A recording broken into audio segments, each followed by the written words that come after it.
Operation Thin Thread allows them to just vacuum up every phone call, every text message, every email, every bit of metadata from every American. That's where I stand. And, maybe it is a little idealist, but, I really, truly believe in the Constitution. And this just seemed so outrageously wrong to me. Listen, I'll give you a couple of examples that I like to use because they're quite clear-cut.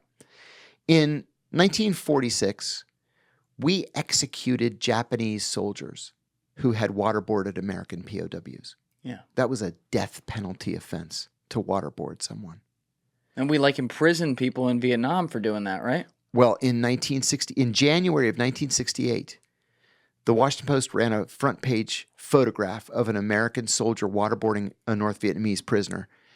The Secretary of Defense at the time, Robert McNamara, ordered an immediate investigation. That soldier was arrested. He was charged with torture, convicted, and sentenced to 20 years at Leavenworth. Well, the law literally never changed. Never. So it's a death penalty offense in 1946. It's worthy of 20 years at hard labor in 1968. 2002, no, we can do it now. Just because we're the good guys. They're the bad guys. Because they hit us here. Yeah. But the thing is, I've said this from the very beginning, reasonable people can agree to disagree. But if you want to torture somebody, you've got to change the law. And the law never changed. And that's a very good poison pill argument I've heard you make, because it's just black and white. It's that's where you take the gray of this and you say, well, the black and white we know is the law. So, all right, you want to do it. I, John Kiriakou, may disagree with that. Yeah. But if you change the law, I would have to accept that. I have to accept it. I might, campaign against it and join demonstrations or whatever. But if that's the law, that's the law. Okay, then here's a difficult question to ask for that. A guy who I think was faced with an impossible decision, who I know you're a supporter of, and frankly I am too, I speak highly of him, is Edward Snowden. Mm-hmm. Edward Snowden was stuck, I always say this, in between two awful slippery slopes.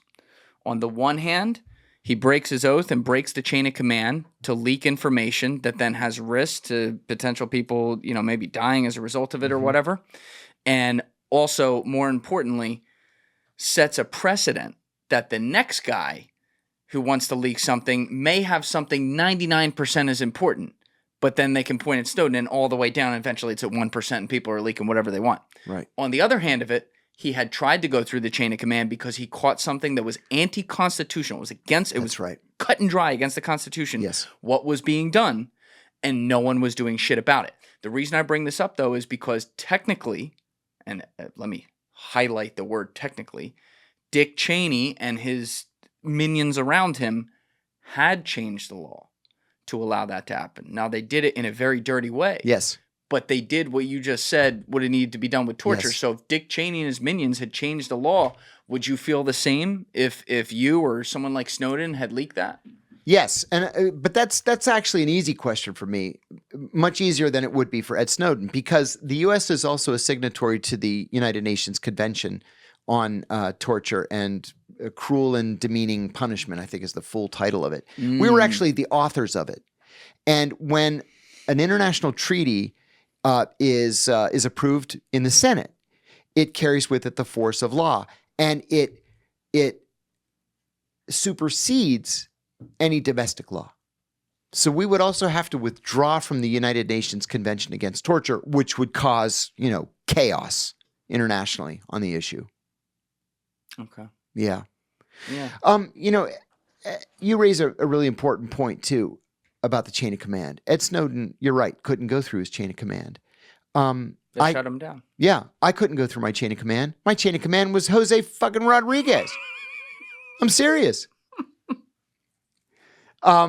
There's another whistleblower, an NSA whistleblower, and quite an important one named Thomas Drake. Yeah. So Tom's a great, great friend of mine. Can you tell, for people that aren't familiar, can you tell that story? Because that's Sure. pretty wild. Tom Drake was a colonel in the Air Force, and he left the Air Force to go to NSA in the Senior Intelligence Service. right? So he's a very senior executive level officer at NSA. His very first day on the job was 9/11. And so he gets there, and an hour later, all hell breaks loose. So what he sees on his very first day is General Michael Hayden implementing something called Thin Thread, Operation Thin Thread. On 9/11. On 9/11. 9/11, Hayden actually said this that day. 9/11 was the greatest possible gift to NSA. He said that? Uh-huh. He said it. Now, is that out of context? Like, did he say it? No, it was quite in context, because what he meant was, now that the gloves are off, we can intercept anything we want anywhere in the world. So, Patriot Act. uh-huh. And you know it's coming. Oh, yeah. So Operation Thin Thread allows them to just vacuum up every phone call, every text message, every email, every bit of metadata from every American anywhere in the world. Well, it's against the law to spy on Americans. And it's against the law. It's actually in NSA's charter that they're not allowed to spy on Americans. Well, Thin Thread changed everything, because the idea is, well, these Americans may be talking to terrorists, so we have to grab everything and then we can sort out the details later. The problem is, though, that Bill Binney, Kirk Wiebe, and Ed Loomis, 3 NSA officers, had developed a competing program called Stellar Wind. Yes. So Stellar Wind... That's what Snowden leaked. Yeah. So Stellar Wind would be able to collect the same kind of data while protecting Americans. And Hayden decided, no, we want to grab all of it. Well, that's illegal.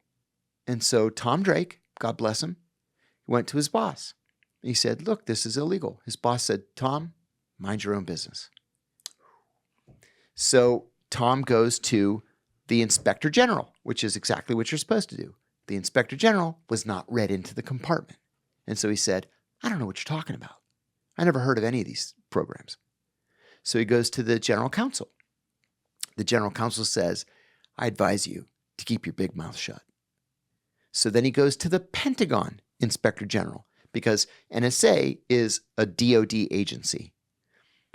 The Pentagon Inspector General reports him to the FBI and says, we think you have a spy on your hands. Oh, my God. Mm-hmm.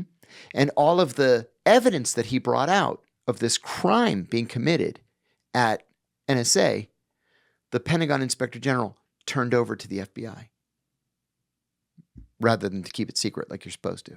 Whoa. Well, when he didn't get any satisfaction there, he did exactly what you're supposed to do, and he went to the House Permanent Select Committee on Intelligence. Diane Rourke was the officer there, and he said, a major crime is being committed against the American people at NSA. Here's the evidence. They arrested everybody. They arrested Bill Binney. Bill Binney, who lost both of his legs to a flesh-eating bacteria, is in the shower on a shower chair, and the FBI pulls him out of the shower naked with no legs and cuffs him behind his back. How's that for a class act? They arrest Kirk Wiebe. They arrest Ed Loomis. They arrest Tom Drake. Diane Rourke they didn't arrest, but she ended up being forced out of the Intelligence Committee, and she moved back to Oregon. What the hell did she do wrong? Some guy walked in. That was it. Nothing.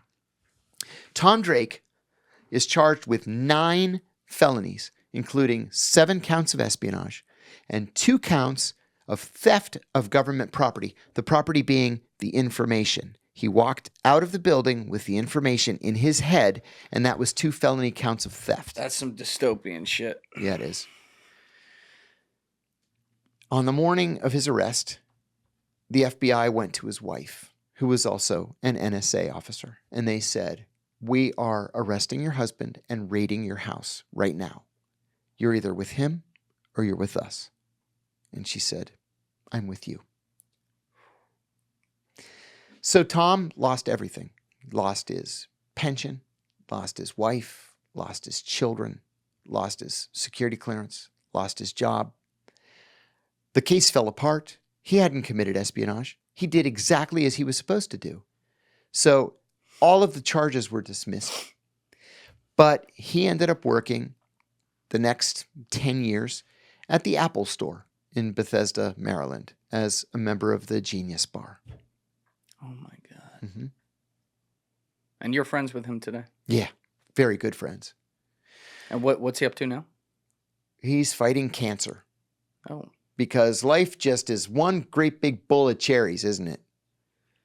That's insane, man. Yeah.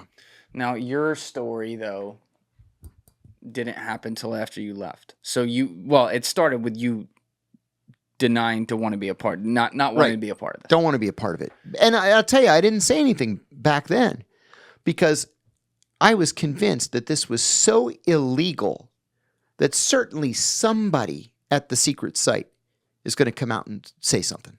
Yeah. Right? Because I'm seeing these cables coming back from the site saying, I resign. I didn't sign up for this. This is an abomination. There was one doctor who said, this is a violation of my Hippocratic oath. I'm not doing this. I resign. Secretaries fainting when they're seeing the torture sessions and then coming back. It's called curtailing your assignment to come back early. That is a career-ending decision to say, I can't do this. I'm coming back. Yeah. Career-ending decision. You're never going to get promoted again. So I thought, well, surely, I mean, there are so many people who are saying that this is a monstrous abomination. Surely somebody's going to say something. And they didn't. So you leave in 2004. You go to Deloitte & Touche. We talked about that in the early part of our conversation. It was probably a separate episode. And you have the whole career now.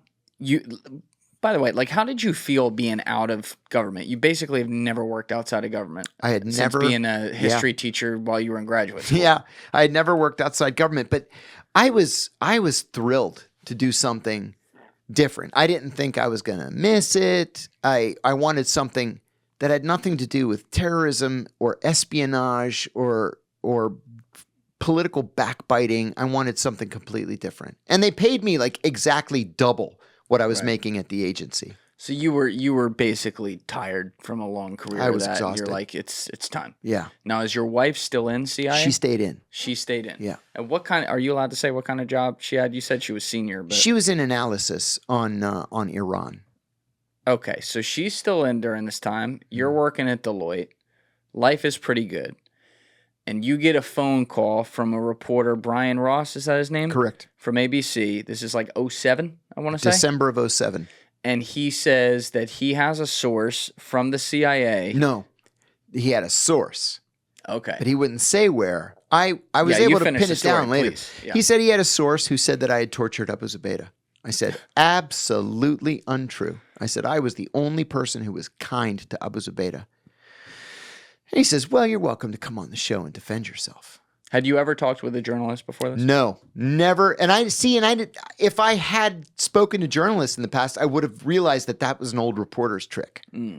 But I didn't. I was like, oh my God, they're going to accuse me in national television of being a torturer. And I'm the only one who wasn't. Thank you for watching the video, guys. If you haven't already subscribed, please smash that subscribe button and check out this clip's full podcast episode by clicking here